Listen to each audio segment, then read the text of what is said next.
beaucoup insisté sur l'impact sur le cerveau des enfants et même l'environnement.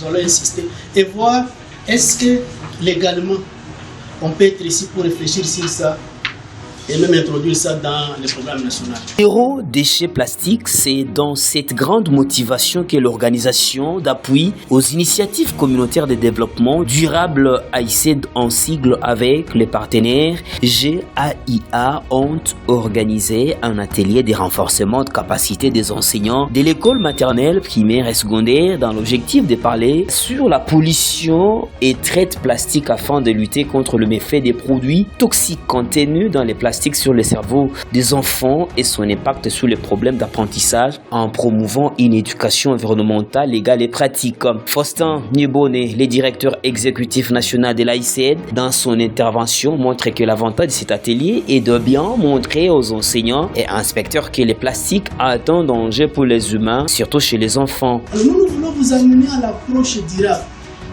Comprenez que la pollution plastique, ce n'est pas parce que tu as jeté ça, c'est ça qui pollue. Non, non. C'est votre santé, c'est votre vie qui est en danger. Comprenez ça et vous allez réduire la dépendance inutile au plastique. Une question. Avant le plastique, les gens ne vivaient pas. Il y a ce qu'on appelle l'avènement avant le plastique. Mais nous, on vous amène.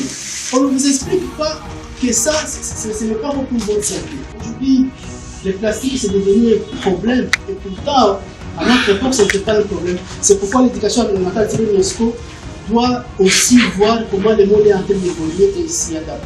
Le représentant du directeur Bandou François promet aussi de mettre en application toutes les recommandations données par les participants. Nous allons, avec l'enseignant qui m'a accompagné, réunir dans les séances Cernafor tous les représentants des unités pédagogiques pour qu'ils puissent à leur tour vulgariser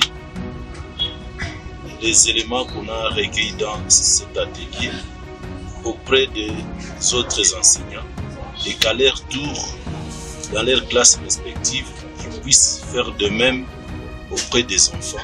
L'inspecteur Kikandi Kwabolevis a tout dit partout où il sera afin de faire l'inspection. En tant qu'inspecteur, nous pensons que nous pourrons organiser.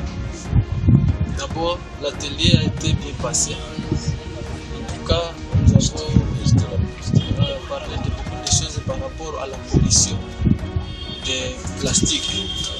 Alors, à notre niveau, en tant qu'inspecteur, nous pensons organiser des séances d'animation pédagogique, parler des activités de capacitation des enseignants par rapport aux déchets plastiques, pour qu'à leur tour, ils en parlent aussi aux apprenants. Les enseignants ne savaient pas les conséquences de ce produit. Grâce à cet atelier, nous connaissons déjà que ces produits sont vraiment conséquents à la santé de la population et vraiment à ça. Je déclare clos.